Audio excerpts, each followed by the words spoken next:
아침을 시작하는 슬기로운 방법. 오늘 내게 이로운 뉴스. 묘영이의 출발 새아침. 노영의 출발 새아침 3부 문을 열었습니다. 제가 좋아하는 우리 경제 뉴스 코너 먼저 만나볼까요? 알면 대박, 모르면 쪽박. 경제 핫뉴스. 복잡하고 어려운 경제 이야기를 쉽고 재밌게 풀어드리는 시간입니다. 알면 대박, 모르면 쪽박, 경제박 뉴스 참 좋은 경제연구소 이인철 소장 만나봅니다. 소장님 안녕하세요. 네, 안녕하세요. 네, 소장님 얼굴 뵌 김에 하나 여쭤볼게요. 알면 대박, 모르면 쪽박 그러니까 저는 흥부놀부의 박이 생각이 나거든요. 소장님은 흥부를 좋아하시니까 놀부를 좋아하십니까? 당연한 질문을 그렇게 어렵게 하세요. 당연히 흥부를 좋아하죠. 근데 이 세상은 흥부적인 마음으로 살면 손해보는 경우가 많아서 걱정이에요. 저는 놀부가 좋던데요. 놀부가 부자 아닙니까? 시청률을 그렇게 놀부처럼 많이 가져가시는 거죠? 지금? 네, 청취율 조사 기간입니다, 여러분. 신경 써서 대답해 주시기 바랍니다. 자, 이제 얼굴 뵈니까 또 직접적인 거 여쭤보겠습니다. 문재인 대통령이 부동산 시장 안정화 의지를 강력하게 밝혔습니다. 그런데 강기정 청와대 정무수석이 주택거래 허가제 이런 것까지 이제 거론하면서 얘기가 조금 이상한 방향 내지는 논란이 확산 이렇게 되는 것 같은데 이거 뭡니까? 그렇습니다. 설마 이제 루머로 나돌던 주택거래 허가제를 검토해야 된다라는 의견이 청와대 고위 관계자의 발언을 통해서 전해졌습니다. 너무 심한 거 아닙니까? 주택거래 허가제라는 건 주택을 사고 팔 때 정부한테 허락을 받도록 하는 제도입니다. 네. 어제 강기정 청와대 정무수석이 한 라디오 인터뷰에서 부동산을 투기적 수단으로 삼는 사람들에게 매매 허가제까지 도입해야 되는 게 아니냐라는 주장이 있다. 이에 대해서 네. 우리 정부도 귀를 기울여야 한다고 생각한다라고 언급을 한 겁니다. 사실상 이제 주택거래 허가제를 검토한 걸 이 시사한 대목인데요. 사실 이거 거슬러 올라가게 되면 노무현 정부 시절 추진했다가 무산한 바가 있습니다. 그렇죠. 당시에 이제 토지 공개념 2003년이었습니다. 도입 방침을 밝히고 그 일환으로 주택거래 허가제 도입을 검토했지만 위헌 소지 문제 등 반발이 네. 워낙 심했어요. 그래서 허가가 아니라 신고제로 바꾼 바가 있는데 앞서 이제 김현미 국토부 장관도 이거의 사안에 대해서는 반대의 목소리를 냈고 반나절 만에 청와대에도 급기야 추진할 생각이 없다라고 이제 해명을 했습니다. 사실 이 온라인 커뮤니티는 난리가 났었거든요. 네. 이 소식이 전해지다 보니까 이게 자유시장 경제 체제에서 도입 국가도 없는 유일무이한 제도를 왜 도입하느냐. 우리가 공산주의, 사회주의로 회귀하려는 거냐라는 이제 비난이 쏟아지니까 이걸 진화에 나선 셈입니다. 그러니까 사실 부동산 대책 관련해서는 더 센 게 올 거다라는 가짜 뉴스가 계속 있었지 않습니까? 네. 그런 상황에서 정무수석이 주택거래 허가제 얘기를 꺼내니까 진짠가 보다 이렇게 놀래가지고 사실 좀 관심이 있었던 것 같아요. 맞습니다. 그런데 김상조 정책실장이 강남 집값 안정을 1차 목표로 정했다. 이렇게 또 강조를 하기도 했죠. 맞습니다. 문 대통령이 급등한 집값 원상 회복 발언 이후에 또 이제 김상조 청와대 정책실장이 어제 한 라디오 인터뷰에서 강남 집값을 안정시키는 것이 1차적인 목표다라는 겁니다. 네. 지금 모든 아파트 가격을 다 안정화하는 것은 정책적으로 불가능한 목표고 서울 강남만을 콕 집어서 언급을 한 건데요. 이 네. 얘기는 또 핀셋 규제. 집값 급등의 진앙지라고 할 수 있는 강남을 겨냥해서 추가적인 핀셋 대책이 굉장히 강력한 게 나올 수 있음을 예고하는 대목입니다. 그러니까 기본적으로 이제 청와대의 정책 기조는 일단 집값 안정인 건 맞는데 특히 그중에 강남 부동산 네. 가격 안정화 또 혹은 하향 조정 이런 걸 말하는 거죠. 맞습니다. 이렇게 이제 12, 16 대책 발표 오늘이 정확하게 한 달이에요. 네, 그렇네요. 자, 그런데 정부가 이렇게 계속해서 강한 시그널을 지금 내놓고 있습니다. 그러다 보니까 추가적인 대책 가능성이 높아지고 있는데요. 그러면 이 지금 거의 예고되고 있는 것들을 보면 만약에 새로운 부동산 정책이 나온다 이러면 매매가 9억 원 이하 주택 매매 수요를 좀 억제하는 방식이 되지 않겠느냐라는 거예요. 우선 어제 강기정 수석이 뭐라고 얘기했느냐. 지금 15억 원 이상의 경우에는 대출 금지하고 있는데 네. 그 기준을 9억 원까지 낮춰도 된다고 생각한다. 이런 얘기를 했거든요. 네. 자, 그러면 이게 풍선 효과를 막기 위해서 대출 추가 규제가 나올 수 있는 거고 또 하나는 보유세 강화보다 늘 얘기하고 있죠. 네. 공시가격의 시세 반영률을 높이는 것도 언급이 되고 있고 또 1주택자의 종부세를 또 강화하는 거 기준 시가 이제 9억 원에서 6억 원까지도 낮출 가능성이 있다라는 거. 네. 또 재건축위원회는 늘 나왔던 얘기죠. 여기에다가 이 30년에서 40년 확대하는 것에다가 임대주택 의무 비율을 좀 더 강화하는 건 어떻겠느냐 이런 얘기. 그리고 전월세 상한제나 이제 계약갱신 청구권 도입도 유력하게 떠오르고 있는데 근데 대부분 기존에 이제 이 정부가 추진하려던 이 정책과 굉장히 궤도를 같이 하는 강력한 규제 일변도의 정책이다라는 데 문제가 있습니다. 그렇군요. 이제 사실 부동산 대책이 나온 다음에 강남은 거래 절벽이 생겼다. 맞습니다. 이런 얘기 하던데요. 그러니까 거래도 절벽이고 호가도 일부 떨어지고 있고 그런데 지금 이 9억 원은 대출 규제 그리고 네. 15억 원 아예 안 되는 거죠. 그렇죠. 그러다 보니까 그 비인기 지역의 경우에는 이 키 맞추기 일부가 그 기준으로 성행하는 거예요. 네. 그러니까 그런 것이 나타나고 있고 또 하나는 이렇게 매매가 없어지게 되면 전세 수요가 늘어납니다. 그렇죠. 학군 개편과 맞물려서 인기 지역의 학군에는 매물 자체가 전세 매물 자체가 자취를 감췄어요. 그러니까 네. 호가가 계속 올라가는 거죠. 네. 그러니까 이렇게 보유세 부담을 계속해서 세입자나 이쪽으로 전가하는 양상이 나타나고 있습니다. 그리고 저는 이런 우려도 좀 있더라고요. 그냥 상호간에 좀 양해가 돼야 되겠지만 매도인하고 매수인이 10억 넘는 집을 사고 팔면서 예. 9억 이하로 쓰는 거예요. 맞아요. 신고를 조금. 왜냐하면 이제 대출이 안 나오다 보니까 그렇죠. 대출 규제 대상이 되다 보니까 실제로는 그 위상의 거래인데도 불구하고 그 이하로 9억 원 아래로 맞추려는 게 나타나고 있는데 그래서 9억 원 이상 집을 이제 매매하거나 그럴 경우에는 15가지 종류의 서류를 받겠다는 거예요. 15가지요? 예. 뭐가 있습니까? 예를 들면? 여러 가지 지금도 하고 있잖아요. 자금 조달 계획서에 어떻게 자금 조달할 건지 그렇죠. 실질적으로 네가 이제 한 건지 그걸 어떻게 갚을 건지 전세는 세입자 본인이 맞는지 여러 가지를 다 크로스 체크하겠다는 거거든요. 그렇군요. 네. 아유, 하여간에 진짜 부동산 가격 때문에 몸살을 앓고 있는 것 같아요. 대한민국 자체가. 자, 그런데 이런 대책을 이제 계속해서 정부에서 시그널도 주고 실제 또 발표를 하기도 하고 그러면 집값이 떨어집니까? 전문가들 10명 가운데 8명, 9명이 효과의 의문을 제기하고 있습니다. 의문을 제기해요? 네. 왜요? 지금 어쨌든 조금 떨어졌다면서요? 떨어지긴 했지만 이게 그 18번 정책의 반복이다. 초강력 규제책이 나오고 발표되고 잠시 주춤했다가 다시 집값이 들썩이는 패턴이 반복되다 보니까 정부 정책에 대한 내성, 풍선 효과가 더 커지고 있다는 지적이고요. 네. 만에 하나 실제로 현 정부 들어서 서울 집값이 40%가량 올랐는데 원상백 복귀가 된다면 어떤 일이 벌어질까요?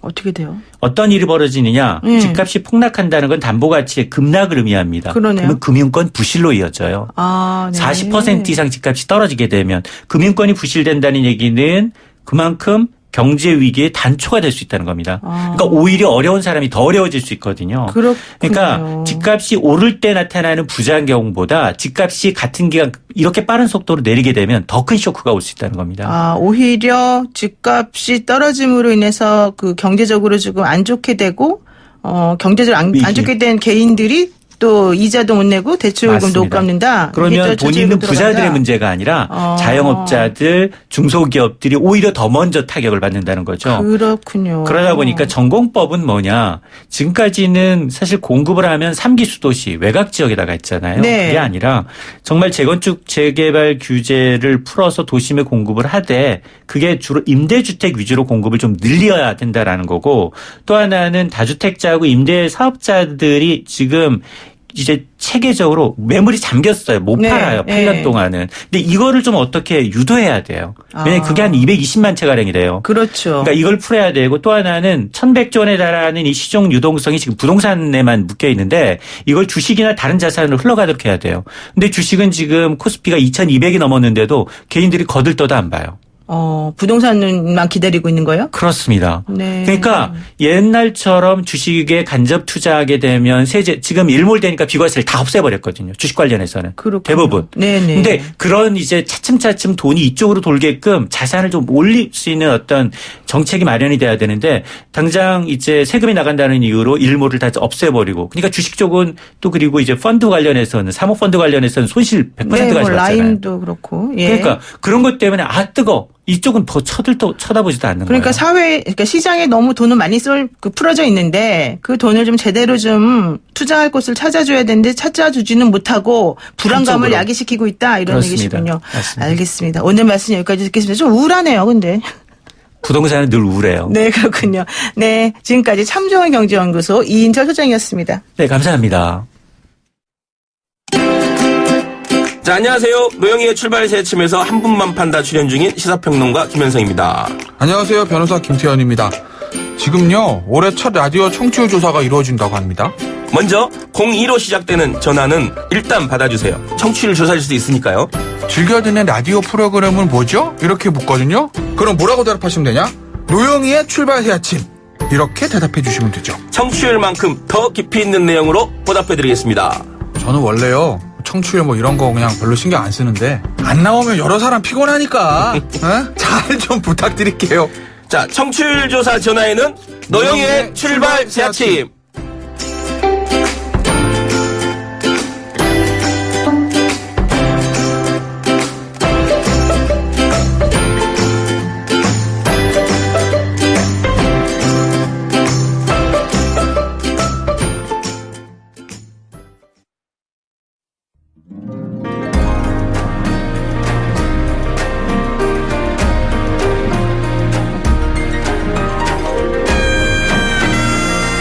네, 오늘은 다음 주 설 명절을 앞두고 특별한 시간을 한번 제가 마련해 봤습니다.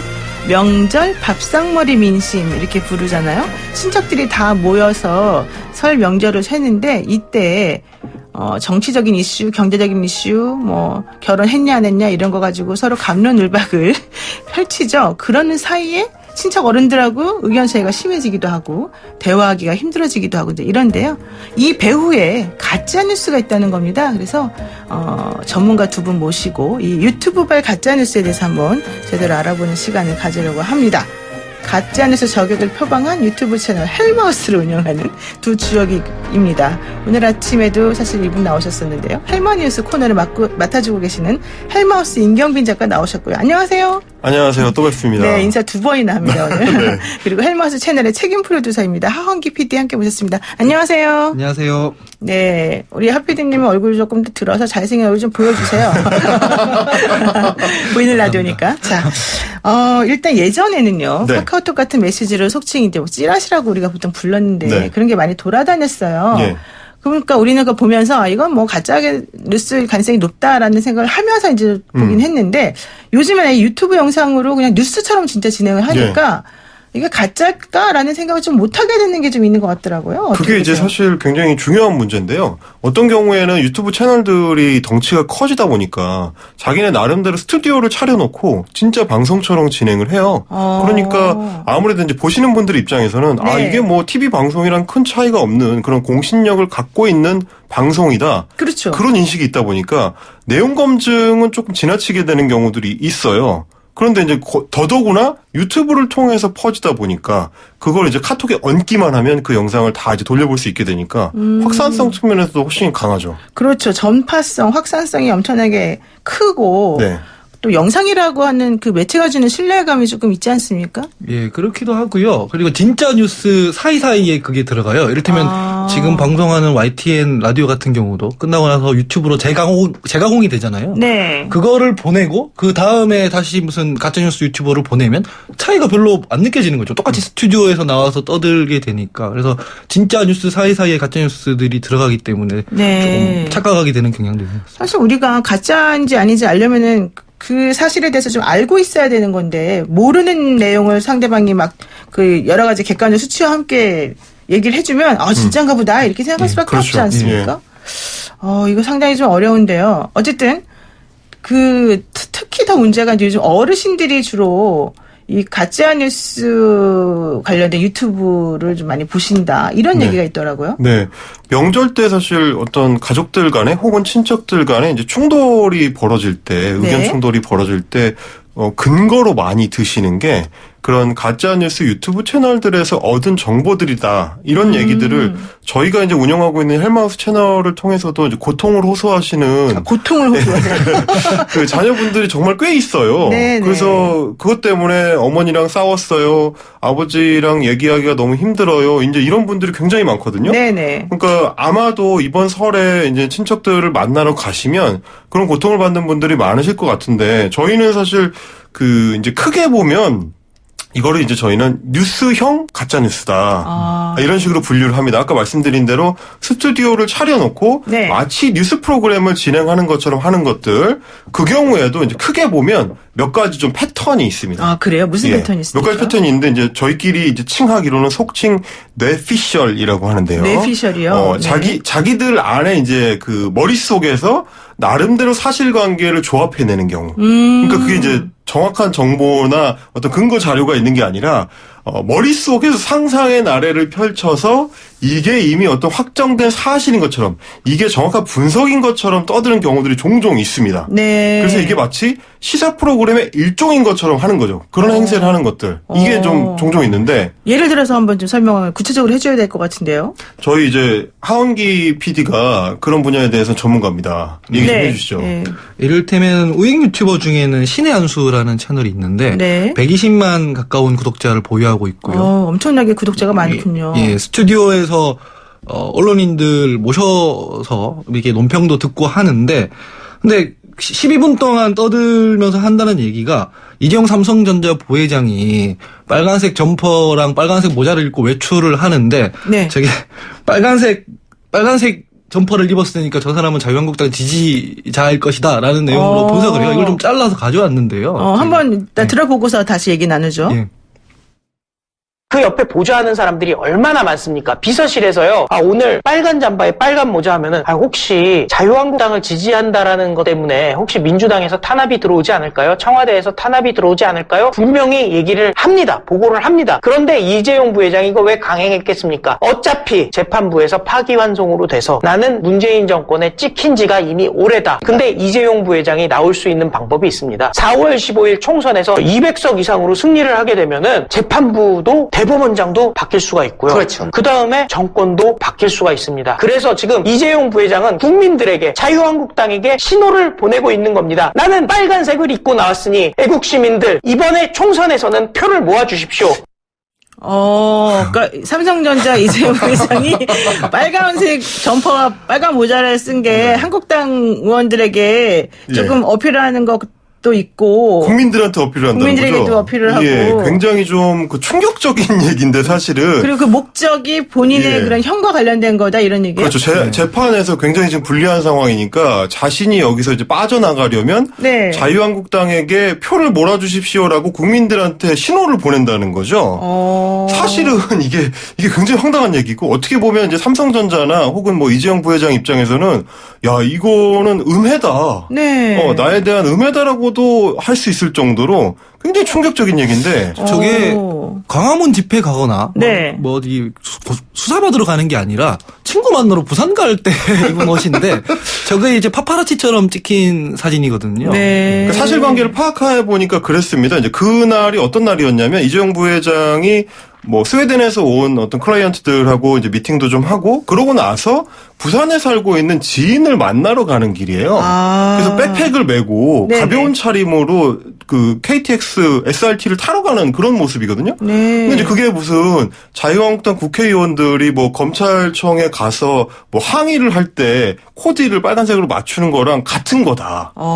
이런 식의 이제 호도를 이제 하고 있는 거죠. 사실 제가 이재용 부회장하고 저하고 나이가 똑같아요. 우리 같은 연도에 태어났더라고요. 알고 봤더니 제가 물어보진 않았지만. 약간 TMI 느낌이 좀 있는데요. 네, 여보세요. 근데 제가 왜 이 얘기를 했냐면 나이가 들면요 예. 좀 원색을 좋아하게 돼요. 그래서 빨간색 옷이 나한테 좀 잘 받는 것 같아 내 생각에. 예. 그래서 저도 빨간색 옷을 입는 경우가 좀 있거든요. 그러면 저도 그런 뜻으로 해석이 될까요? 이분들이 보시기에는. 그래서 사실 저희가 이제 유튜브 채널에서 저희 유튜브 채널에서 이 내용을 소개를 할 때 아니 그럼 이것도 자유한국당 지지를 표명한 거냐라면서 소개한 것 중에 저 독일의 메르켈 총리가 빨간색 옷을 입은 게 있었습니다. 네. 지금 비슷한 말씀인데 아니 본인이 생각하기에 나 빨간색 좋아하고 빨간색 옷이 나한테 잘 받는 것 같아서 네, 좀 예뻐 보인단 말이에요. 네, 부산 내려갈 때 좀 예쁘게 입고 가려고 한 걸 수가 있는데 마치 그 사람의 머릿속에 갔다 나온 것처럼 저런 식으로 뇌피셜을 펼치고 있는 거죠. 이게 바로 뇌피셜 계열의 그 네. 가짜뉴스란 말이죠. 그 뒤에 한 얘기들도 사실은 다 맞아요. 총선 승리하면은 뭐 대법원장을 바꾸니 많이 한 얘기들도 다 사실 안 맞는 내용인데 저렇게 이제 끼워 넣어서 사람들한테 호도하고 있는 상황인 거죠. 그래도 구독자가 120만 명이나 된다는 거는 그 유튜버를 상당히 사람들이 신뢰하고 있고 네. 그게 어느 정도 맞기 때문에 그런 거 아닙니까? 굉장히 파급력이 큽니다. 이제 신의 한수 같은 경우는 우리 하PD가 잘 아는데요. 왜냐면 국회에 있을 때부터 그쪽 분야를 굉장히 좀 집중적으로 탐구를 했었거든요. 그래서 네. 저한테 해줬던 얘기 중에 하나는 모 정당의 다음날 최고위원 회의에서의 발언을 분석하려면 그 전날 신의 한수의 논평을 봐라. 그런 얘기가 있을 정도로, 그러니까 실물 정치, 실제 정치에까지 영향을 미칠 정도로 굉장히 파급력이 큰 채널입니다. 그러니까 뭐 맞는지 안 맞는지 모르겠지만 어쨌든 파급력은 그렇게 좀 네. 많이 있다. 네, 이런 네. 얘기군요. 그 당시 등록 언론사였을 거예요. 국회 등록된 언론사였을 거예요. 아마. 국회에 출입할 수 있었을 출입할 수 정도로. 근데 그 다음에는 안 되는 거예요. 그 다음부터는 무슨 돌아다니면서 좀 규정이 안 맞는 어떤 그런 걸 많이 했어요. 아마 제재를 그렇군요. 받았을 거라고 저는 알고 있거든요. 네, 좋습니다. 자, 이렇게 뇌피셜 계열의 유튜브 뭐 이런 거 말고 또 다른 유형도 있습니까? 예, 이제 뭐 다른 경우로 저희는 이제 가짜 지식형이라고 하는데 가짜 지식형이요. 예, 네. 마치 자신들이 특별한 지식인인 것처럼 그래서 특히 뭘 강조하냐면 경제학이나 철학이나 이런 보통 그 생활인들 입장에서는 쉽게 정보에 접근하기 어렵거나 내용이 좀 어렵다고 판단해서 지나치는 것들이죠. 네네. 이제 그런 거를 뭐 어떤 철학자의 책을 들고 나와가지고 자기가 이 철학자에 대해서 잘 안다 이런 식으로 막 썰을 뭐 엄청 풉니다. 그러면서 네. 이 사람이 모 유튜브 같은 경우는 뭐라 그러냐면 임마누엘 칸트 독일의 철학자를 들고 나와서 칸트가 현대식 자본주의를 지지했다. 그래요. 진짜 지지했어요? 그럴 리가 있겠습니까? 한번 들어볼까요, 그러면? 네. 무역이라는 것이 어떻게 평화를 만들어내고 신뢰를 만들어내는지에 대해서 심지어 칸트가 그 유명한 연구평론에 쓴 말도 했어요. 권력 중에 가장 믿을 만한 권력은 돈이다 이런 얘기도 했어요. 놀라운 얘기인데 근데 그 얘기를 쭉 했더니 며칠 있다가 어느 분이 전화가 와서 그게 도대체 어디에 나오는 말이냐고 물어보더라고. 근데 내게 물어본 말이 칸트 학회 회장님이었어요. 우리나라 칸트 학회. 진짜로. 우리나라 칸트 학회 회장님이 칸트의 사회 철학 자체는 공부를 해본 적이 없는 분이 그러니까 칸트 학회 회장이 그런 얘기를 내는데 물어보더라고. 그게 어디에 나오는 얘기입니까? 하고. 그래서 제가 연구평화론이라는 논문에 요대로 있습니다 하고 보내드릴까요? 하고 물었는데 근데 그런 정도니까 뭐. 이 목소리가 정규재 TV의 그 정규재 씨 목소리 아닙니까? 메이저 맞습니다. 매체 주필까지 지냈던? 맞습니다. 그 메이저 매체의 주필까지 지내셨었고 최근에는 이제 펜앤드마이크라는 구독자 수가 60만을 넘는 거대 채널의 이제 대표 중에 한 분이시고요. 네. 이분이 이제 하신 말씀이 뭐냐면 저희가 모 유튜버, 개인 유튜버가 칸트가 현대식 자본주의를 지지했다라고 주장을 하길래 네. 그럴 리가 없다. 말도 안 되는 소리다라고 공격을 했더니 네. 그 모 유튜버가 이 펜앤드마이크에 나가가지고 정규재 씨를 자기 편으로 이제 끌어들인 거죠. 그러니까 네. 정규재 씨가 이제 편을 들어주면서 연구평화론이라는 책에 보면 그런 내용이 있고 자기가 그런 얘기를 어디 가서 했더니 칸트 학회 회장이란 분이 그런 얘기가 어디 나옵니까라고 자신한테 물어봤다. 네. 칸트 학회 회장님은 잘 모르시지만 나는 알고 있다. 이런 얘기를 지금 하신 거죠. 그럼 연구평화론이라는 책이 진짜 있긴 있어요? 연구평화론이라는 책은 주요 저작 중에 하나입니다. 임마누엘 칸트의 주요 저작 중에 하나인데 문제는 뭐냐면 자본주의에 대한 내용을 다루는 책이 아니라는 겁니다. 그러니까 이분이 마치 연구평화론을 내가 읽어봤는데 거기에 현대식 자본주의의 단초를 읽을 수 있고 칸트가 그런 거를 주장했다. 네. 라는 것처럼 이야기를 하시는데 실제로는 그 내용이 그 책에 나오지 않습니다. 우리 임경빈 작가가 직접 영구평화론이라고 하는 책을 펼쳐서 확인해봤다는 거네요. 제가 2번이나 읽어봤습니다. 2번이나 그 네. 어려운 책을. 네. 그래서 심지어 저희는 뭐도 검증을 했냐면 전자책을 사게 되면은 그 단어 검색을 할 수가 있거든요. 그렇죠. 예, 그래서 단어 검색을 해봐서 자본주의라는 단어가 나오는지 이런 것도 찾아봤는데 아, 진짜 머리 좋다. 그렇게 안 나옵니다. 저는 1페이지부터 다 있는 줄 알았더니 그게 아니라 검색을 하는군요. 네. 정말. 아, 실제로 다 읽어보기도 했고요. 아, 그래요? 안 나와요, 근데? 그 얘기가? 네. 이런 식으로 말하자면 지식 전달을 자기들이 하는데 이게 검증됐고 내가 다 파악한 지식인 것처럼 얘기를 하거든요. 네. 그런데 실제로는 엉터리라는 거죠. 그러네요. 우리 하원기 PD님도 혹시 읽어보셨어요? 영구평화론은 옛날에 읽었고 이번에 검증할 때는 이제 헬마우스가 읽었는데 이게 두 분 다 대단하십니다. 예. 근데 요 패턴이 어떻게 되냐면 방금 말씀하신 그 칸트가 현대식 자본주의를 지지했다고 주장하는 그 유튜버 분이 네. 이 펜앤마이크의 일종의 영상 클럽이라는 코너가 있어요. 거기에서 출연하는 지식인 롤을 가지고 있거든요. 네. 그러니까 틀린 얘기를 하면 안 되는 롤을 가지고 있으니. 그러네요. 예. 그러니까 지식인 역할을 하시는 분이 그렇게 좀 틀린 말을 그냥 하시더라. 예. 그렇죠. 아, 이게 지금 두 분 얘기하고 있는 그래서 사실 아까 말씀드렸던 그 네. 뇌피셜 계열과 이런 지식인 계열이 서로 상승작용을 일으키는데요. 아, 네. 지식인인 것 같은 사람들이 나와서 뭐 굉장히 어려운 철학적 얘기를 하고 뭐 이러면 아, 저 사람 되게 그럴듯한 사람들인가 보다. 되게 똑똑해 보이잖아요. 예. 그렇죠. 예. 그러면 그 다음에 틀린 분석, 아까 뇌피셜 분석을 거기다 덧붙이는 방식으로 네. 서로 이제 핑퐁 주고받으면서 자기들끼리 상승작용을 일으키는 거죠. 서로 도와주는군요. 네. 그런데 제가 궁금한 거는 지금 유튜브를 우리 헬머스도 하시잖아요. 네네네. 구독자가 몇 명이에요? 저희가 이제 95,000명 정도 되고요. 봐봐요. 우리 그 진짜 뉴스를 지향하는 헬머스는 구독자가 95,000명인데, 예? 펜앤드 마이크는 60만 명이고, 아. 그리고 아까 뇌피셜 계열로 얘기한다는 어디야? 신의 한 수는 120만 명이잖아요. 네. 그러면 구독자가 많은 사람들이 보는 게 더 정확한 거 아니에요? 아, 그거는 그렇지 않다고 저희는 말씀드릴 수밖에 없는데, 일단 저희는 그 채널 시작한 지 이제 한 4개월 정도밖에 안 된 그 초보들이라서 아직 좀 지켜봐 주십시오. 되게 정색을 하고 또 얘기를 하십니까? 일단 알겠습니다. 어쨌든 예. 간에 저는 그래서 저는 그래서 그게 궁금해서 이걸 네. 말씀드리는 건데 네. 어떻게 이렇게 만약에 잘못된 말을 계속해서 반복적으로 많이 한다면 그 유튜브 채널에서 그럼 사람들이 그걸 모를 리가 없을 텐데 예. 왜 구독자가 그렇게 많냐 이거예요. 제 질문은.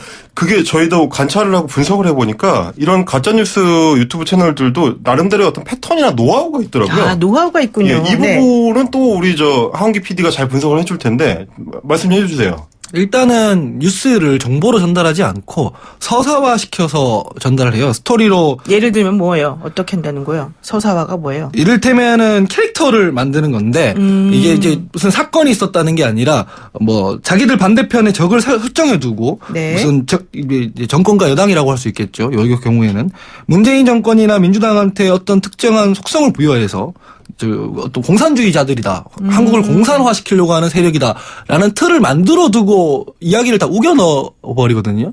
그러면 이제 야당 쪽, 그러니까 보수 진영에 있는 사람들은 자기한테 맞는 말, 자기가 듣고 싶은 말을 이분들이 해주는 게 되는 거예요. 정부와 네, 관계없이. 네. 그러니까 그런 사람들이 쫙 붙게 되는 그러니까 거죠. 말하자면 이런 거죠. 캐릭터를 만듭니다. 우선 그러니까 네. 문재인 정권이나 민주당은 친북적이고 뭐 친중적이고 네. 뭐 반미다 이제 이런 캐릭터를 부여하면 시사 이슈들이 그걸 가지고 다 해석이 된다고 그런 하는 거죠. 프레임을 일단 씌운 다음에 한다는 예, 그렇죠. 거죠? 그렇게 되면은 그 구독자층에서는 사실 그 얘기를 굉장히 듣고 싶어하는 분들이 많거든요. 네. 이제 뭐 그러면 이제 나머지 시사 이슈들을 거기다가 다 이제 때려 넣어서 해석의 틀을 만들어 버리는 방식으로 주도를 합니다. 예를 들면 이건데요. 뭐 정책 이슈 중에서 이제 공수처 설치라든지 네네. 검경 수사권 조정이라든지 이런 이슈들은 사실은 국회 내에서 계속 이제 서로 주고받고 하면서 합의안을 만들어내고 법안을 통과시키는 어떤 과정들이 쭉 있지 않습니까? 네. 그런 거를 소개하거나 그런 걸 해설하지 않습니다.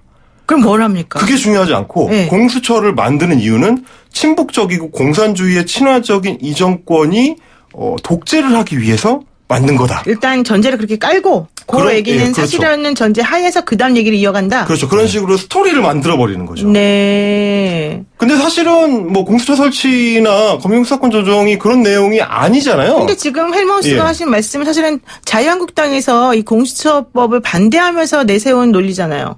그러면 자유한국당이 잘못 말하고 있는 거예요?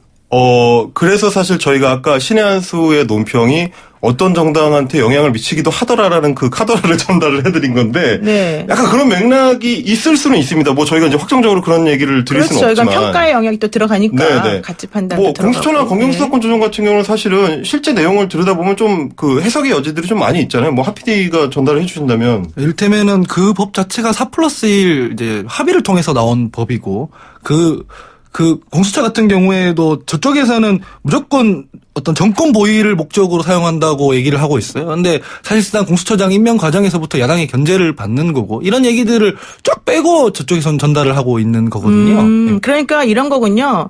뭐 예를 들면 어떤 제도도 완벽한 건 없으니까 예. 그 제도를 운영하는 방식이 조금 잘못되거나 뭐 다른 방향으로 의도를 가지고 예. 운영을 하면 A라고 하는 방식으로 흐를 수도 있습니다. 그렇지만 B, C, D, E도 다 있습니다. 이제 이게 원래 그렇죠. 전체적으로 할 수 있는 말인데 그렇죠. 그중에 A만 계속 부각시켜가지고 그렇죠. 이거는 그렇습니다. 무조건 A다. 나머지는 없다. 이런 식으로 사람들에게 전달을 해준다. 그러면 네. 이게 바로 잘못된 지식 전달이 될 수 있다. 이런 얘기시군요. 그렇죠. 예. 예를 들면 최근에 검경수사권 조정과 관련해서도 네. 뭐 말씀하신 것처럼 앞으로 이제 경찰의 역할에 대해서 재조정은 물론 필요합니다. 지금 뭐 권력이 너무 비대해지는 걸 막기 위해서 자치경찰제를 도입하거나 정보경찰을 분리하거나 이제 이런 견제장치는 앞으로 만들어가긴 해야 되는데 네. 이런 얘기를 구체적으로 하지 않고 뭐라고 하냐면 공안처럼 될 거다. 중국의 공안처럼 한국의 경찰이 거대화, 비대화되면서 사람들을 감시하고 찍어 누르는 방식으로 발전해 나갈 거다라고 주장을 하는 식입니다. 왜 그런 주장을 할 수 있느냐 하면 이 정권은 혹은 여당은 친중적이기 때문에.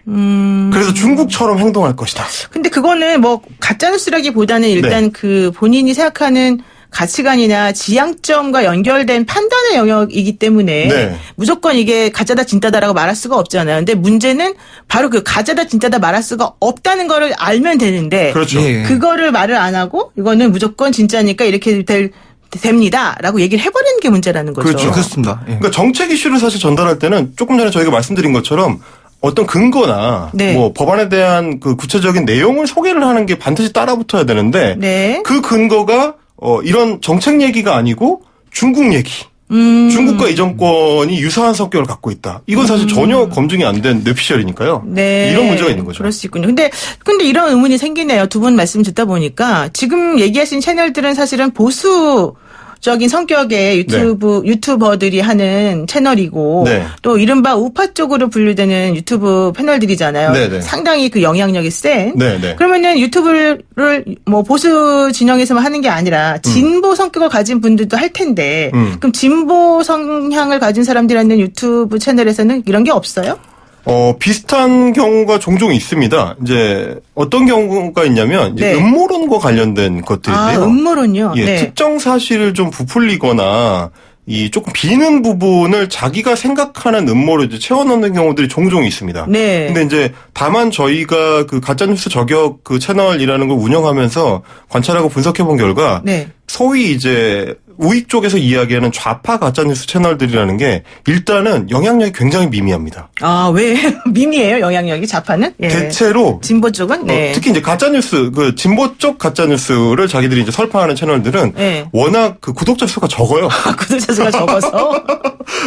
혹은 이제 뭐냐면 직접적으로 정치 세력과 연동된다고 보기 어려운 작은 채널들이 워낙에 많다 보니까 네. 그 경우들은 뭐 검증해서 뭐 전달을 할 때 아무래도 좀 효율성이 좀 떨어지는 측면들이 좀 있긴 하고요. 글쎄요. 근데 하여튼 뭐 저는 그 말에 전적으로 동의는 못하겠습니다만 어쨌든 좀 뭔가 이상하긴 한데 아마 그게 확증 편향이라고 하는 이른바 예. 그런 것들 때문에 좀 더 영향받는 거 아닙니까? 그게 영향을 많이 받고요. 실제로는 자기가 보던 것만 추천을 해주게 알고리즘이 짜여 있으니까 진보 진영에 있는 유튜버나 보수 진영에 있는 유튜버가 서로 섞일 일이 잘 없어요. 자기들 것만 보는데 근데 소위 좌파 유튜버들은 보수 유튜버들이 하듯이 이를테면 반인권적인 말을까지는 하지 않거든요.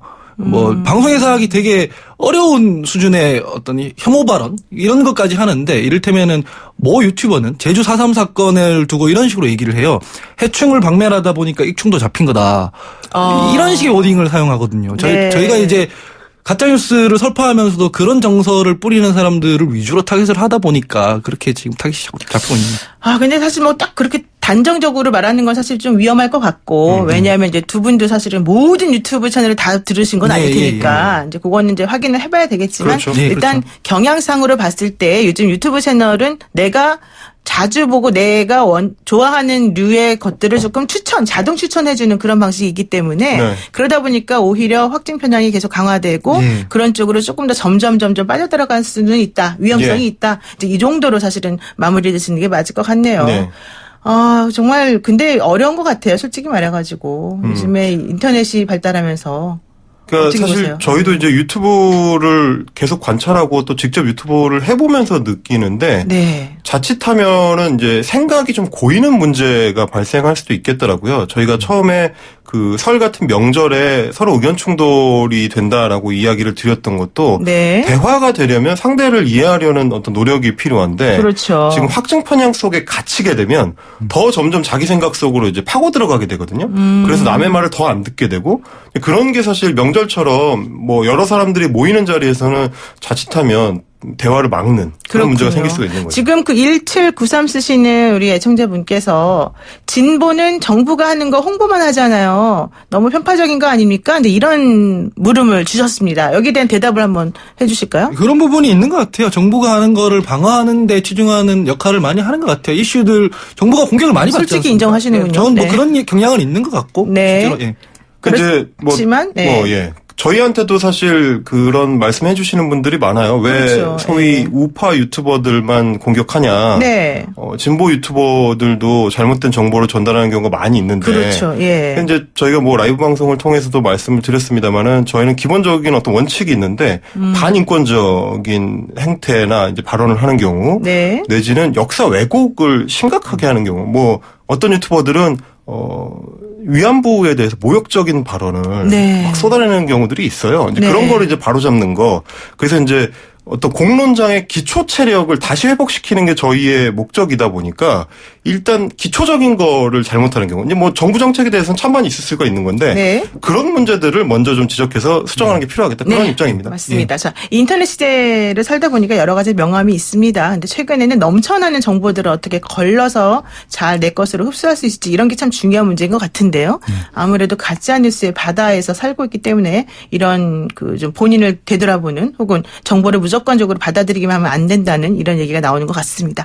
두 분 말씀은 오늘 여기까지 듣겠습니다. 고맙습니다. 감사합니다. 네, 내일 이어서 우리 유튜브 가짜뉴스 얘기 한 번 더 하겠습니다.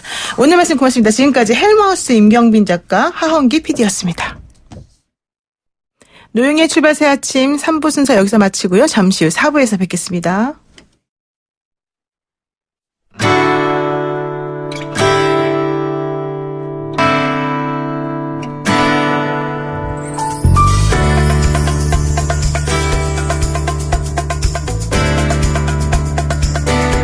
뉴스 탐구 생활, 바른 역사. 뉴스를 각별한 시선으로 다시 들여다보는 시간입니다. 4부에서 뉴스 탐구 생활 할 건데요. 오늘은 바른 역사 시간입니다. 역사라는 프리즘을 통해서 뉴스를 똑바로 들여다보도록 하고 싶습니다. 전우영 한국중앙연구원 개건교수 모셨습니다. 안녕하세요. 네, 안녕하세요. 오늘은 교수님하고 요즘 뉴스에 가장 많이 오르내리는 지역에 대해서 한번 얘기를 해봐야 될 것 같은데요.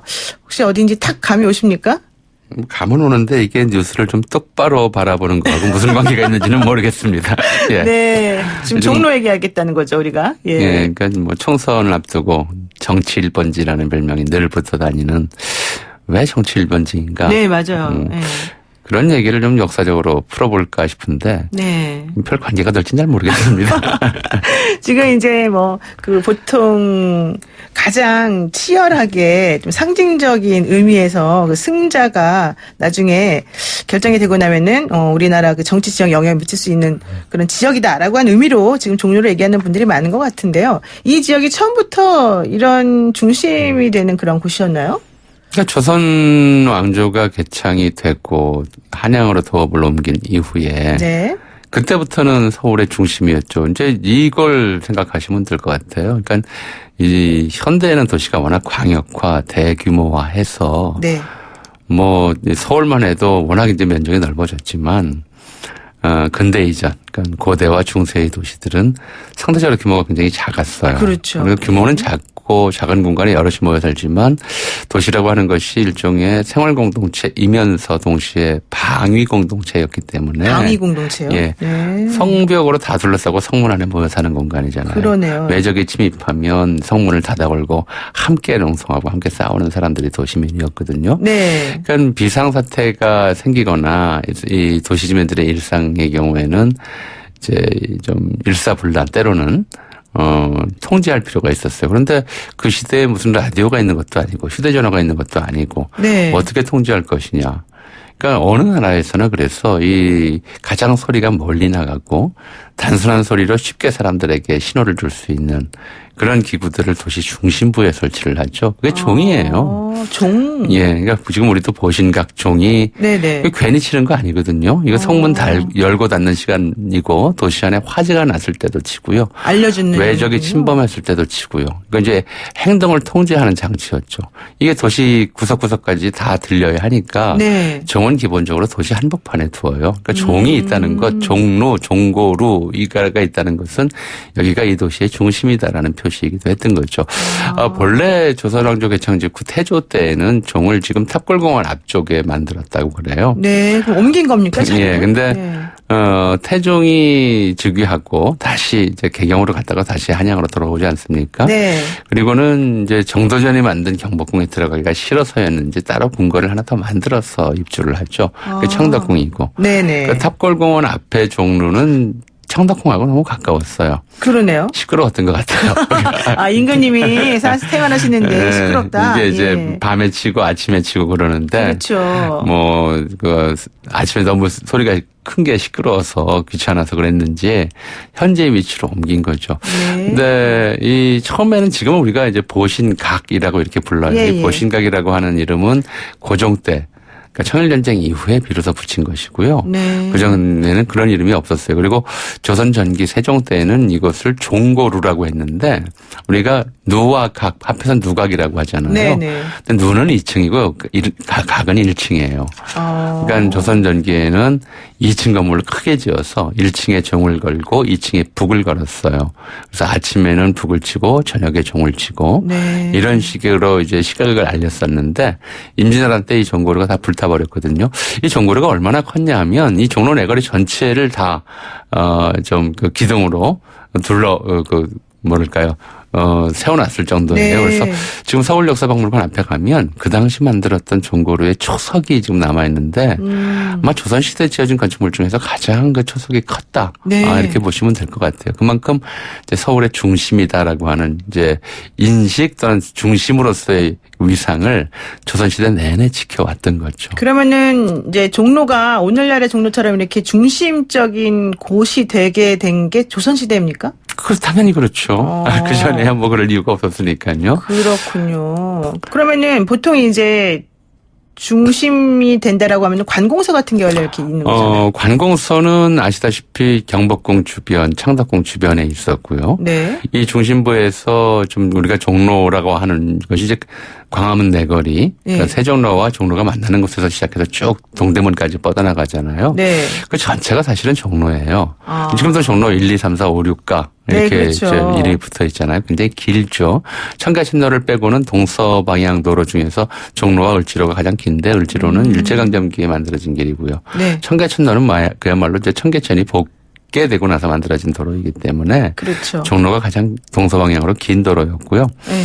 그 중에서도 종로 지금 1가에서 대략 이제 종로 3가까지 구간은 사람이 늘 이제 구름처럼 모여다닌다고 네. 해서 이 종자가 비슷해서 같은 글자라서 그 종자로 착각하시는 분들이 덜어 있는데 운종가 구름처럼 몰려다닌다 해서 다른 종자를 써요. 다른 종자군요. 네. 네, 운종가라고도 불렀어요. 상가였어요 기본적으로는. 상가요? 네, 관청도 드문드문 있었지만 네. 기본적으로는 이제 중심 상가였었고요. 사람이 많이 모여서 그러니까 이제 형성된. 아니요, 애초에 이제 태종 때 여기다가 행랑을 짓고 국가돈으로 행랑을 짓고 여기 상인들을 입주시켜서 이제 국가와 거래하고 도시민들에게 생활물자를 공급하는 그런 상업장사로 삼게 했죠. 네. 시전가라고 있고요.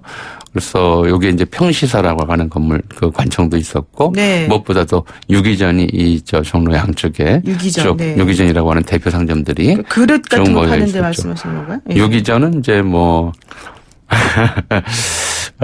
이 부분에 대해서는 노 변호사님이 좀 상대적으로 상식이 많이 부족하시네요.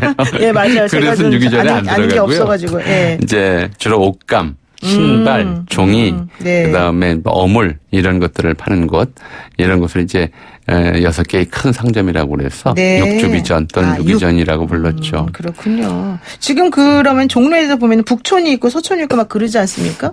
지금은 이제 그렇게 이름이 붙었는데요. 네. 사실은 이제 북촌이라고나 서촌이라고 이런 용어들은 시대에 따라 조금 개념이 달라졌어요. 조선시대의 경우에는 이제 5촌, 그래서 동서남북 중에 5촌을 이제 얘기를 했거든요. 서울을. 네. 여기에 우대, 아랫대 앞에서 대략 7가지 구간으로 구분을 했어요. 네. 북촌은 노론, 그 다음에 남촌은 무반과 남인, 동촌과 서촌은 소론과 북인 뭐 이렇게 나누어 살았다. 네, 이제 네. 이런 얘기가 있었는데 일제강점기에 들어서 청계천 이남 지역이 일본인들의 거류지가 되면서 이제 청계천 이북을 북촌, 청계천 남쪽을 남촌 이렇게 부르는 것이 청계천을 이제 중심으로 네, 관행이 돼 버렸고요. 네. 원래 조선 시대에는 이제 청계천 좌우 지역을 중촌이라고 했었거든요. 네. 그렇게 돼 버렸고 1940년대에 경성부가 확장되면서 1936년에 경성부역 확장이라고 해서 네. 원래 경성부는 서울은 조선시대 서울은 한양도성 안쪽만이었어요. 그런데 이제 일제가 한국을 강점하고 네. 용산, 일본인이 많이 살았던 용산을 서울에 붙였던 데다가 36년에는 그것도 부족하다고 해서 지금의 뭐 영등포, 동대문구, 성동구, 마포, 용산까지를 서울로 편입을 해버렸거든요. 네네. 그러니까 서울을 확장하면서 이제 구제를 행정력이 좀 부족하다고 해서 그 부 밑에 경성부 밑에 지금 말하는 구라고 하는 것들을 설치해요. 그렇군요. 그러니까 이제 종로구, 중구, 용산구, 마포구, 성동구, 동대문구 같은 것들이 그때 생기거든요. 네. 그때 이제 한양의 일제강점기 북촌, 청계천 이북, 한양도성안 청계천 이북 지역을 네. 종로구라고 이름을 붙였던 거죠. 지금 얘기 들어보니까는 상당히 제가 모르는 부분들이 많았었는데 지금 그 북촌에 보통 양반들이 모여 살고 서촌 쪽에는 뭐 중인들이 모여 살고 막 그러지 않았습니까? 근데 관청이 궁궐이 전부 북촌에 있었죠. 창덕궁, 경복궁이 서울의 북부 지역에 몰려 있었고요. 네네. 북부 지역에 다 있었고, 그 앞이 관청가가 될 수밖에 없죠. 네. 그러다 보니까 조선시대는 이제 지금처럼 뭐 자동차 교통이 있었던 것도 아니고, 네. 가마로 다니고, 걸어 다니고 그래야 되니까, 궁궐에 가까운 곳들이 관리들이 모여 사는 곳이고, 중세 관료제 사회였고, 관료 중심의 도시였기 때문에, 관료들이 모여 사는 궁궐 주변이 가장 이제 잘 사는 사람들이, 한 플레이스. 예. 잘 사는 사람들, 세력 있는 사람들이 모여 사는 곳이었죠. 그래서 이제 본래 그 조선시대 북촌이라고 하면은 청계천 이북 전체가 아니고 청계천 이북에서 종로 이북 이 지역을 북촌이라고 불렀고요. 지금 우리가 서촌이라고 부르는 지역은 조선시대에는 상촌 또는 우대라고 불렀어요. 네. 대개 이제 경복궁 주변에서 뭐 내자시, 액정서, 내섬시처럼 궁궐 안에서 필요한 물자를 조달하거나 네. 궁궐 관련된 일들을 하는 막 경하전이라고 불렸던 하급 관리 예. 뭐 이런 사람들이 많이 모여 살던 곳이었는데 서촌이라고 불리지도 않았어요. 그런데 요건 좀 그 명칭이 현대에 들어서 새로 붙어버린 그런 이제 사례가 되겠죠. 그러면은 그 종로에 살던 사람들도 우리가 중심이다. 우리가 이 나라에서 제일 잘 나간다. 막 이렇게 생각하고 그랬을까요? 그러니까 조선 시대에는 이 북촌 양반, 그러니까 갑신정 비원과 관련한 이제 사례도 이게 나와요. 네. 유대치, 오경석 같은 중인 계층의 사람들이 나라를 혁신해야 되는데 어떻게 할 것이냐. 그러니까 북촌에 이제 세도가 자제들을 가르쳐서 그들로 네. 하여금 개혁 주체가 되도록 하자. 이런 얘기를 했다는 기록이 나오거든요. 그때 북촌이라고 하는 것이 바로 이렇게 이제 당시에 관료층들이 모여 사는 이제 세도가의 밀집지대다. 네. 그래서 대표적으로 인왕산 밑에 살았던 이제 안동김 씨들, 그걸 장동김 씨, 장동이라고 하는데요. 네. 이런 사람들이 이제 주요 세도가였죠. 그만큼 이 북촌에 산다고 하는 것은 서울을 대표적인 양반 중에서도 동천은 지금 낙산 주변, 네. 서천은 지금의 정동 일대예요. 정동. 원래 서천은. 예. 그다음에 남천은 남산 주변. 여기는 세력이 없는 양반들이 살았고 북촌 양반들이 실제로 이제 실권을 가진 양반들이었기 때문에 북촌에 산다고 하는 것은 나라를 좌지우지하는 사람들과 그 일족이다. 또는 그들의 노비다. 노비다. 예. 네. 이런 걸 이제 의미하는 것이었죠. 그러다가 이제 일제강점기에 네네. 들어와서 그 전부터 일본인들이 청계천 이남 지금의 남산 주변 충무로를 중심으로 해서 거주지와 세력을 확장하는 과정에서 한국인들이 어쩔 수 없이 이제 성 밖으로 밀려나거나 아니면 북촌으로 몰려 들어와서 북촌이 이제 예전과 같은 양반 동네로서 위세를 부리지는 못해요. 그렇지만 심영진. 네. 네, 그렇다면은 어쨌든 지금 일본 사람들이 어느 쪽에 몰려서 살았었는지 이런 것도 사실은 매우 중요하게 궁금한 부분이 될 것 같은데요. 네, 죄송합니다. 네. 그렇지만 한국인들이 북촌에서 살면서 많은 이제 신분 이동, 거주민 이동이 있었지만, 네. 그리고 특히 이제 나라가 망하고 나니까 양반 관리들이 많이 서울을 떠나요. 거기서 더 이상 살 수 없게 되는 거죠. 그렇죠. 직업도 없고. 예. 그래서 그 빈자리를 시골의 부자들이 많이 치고 들어와요. 네. 그래서 한 차례 이제 주민 이동이 1910년대부터 20년대 사이에 있었어요. 있었지만 그래도 이제 나라의 중심지 오랫동안 그리고 특히 일제강점기에는 남촌의 그 일본인들 거주지에 대비해서 북촌은 조선인들의 중심지다. 그러니까 일본인들은 남촌에 많이 살았군요. 그렇죠. 네. 그런 인식이 굉장히 강했던 것이죠. 1940년대 구제가 실시된 이후에 서울이라고 하는 권역이 확장됐지만 이 종로 사람들은 성 밖은 원래부터 도성이 아니었다. 그러니까 성밖 사람들을 무시했겠네요. 무시하고 차별하는 의식이 굉장히 강했죠.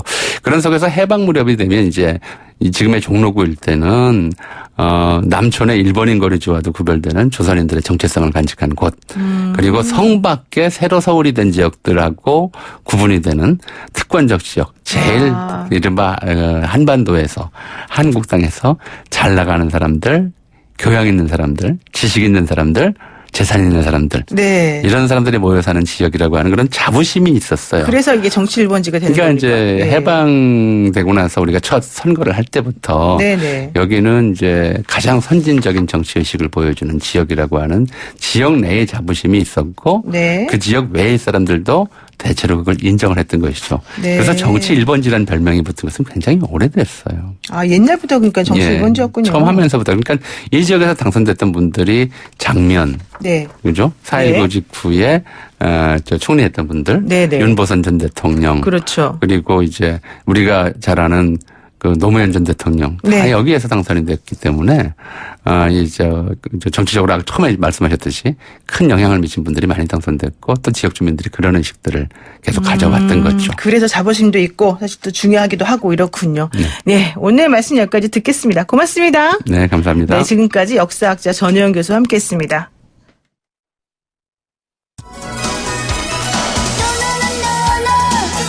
노영의 출발 새 아침 저희가 준비한 순서는 여기까지입니다. 내일 아침 7시 정각에 변함없이 슬기롭고 아주 알찬 내용으로 다시 찾아뵙겠습니다. 고맙습니다.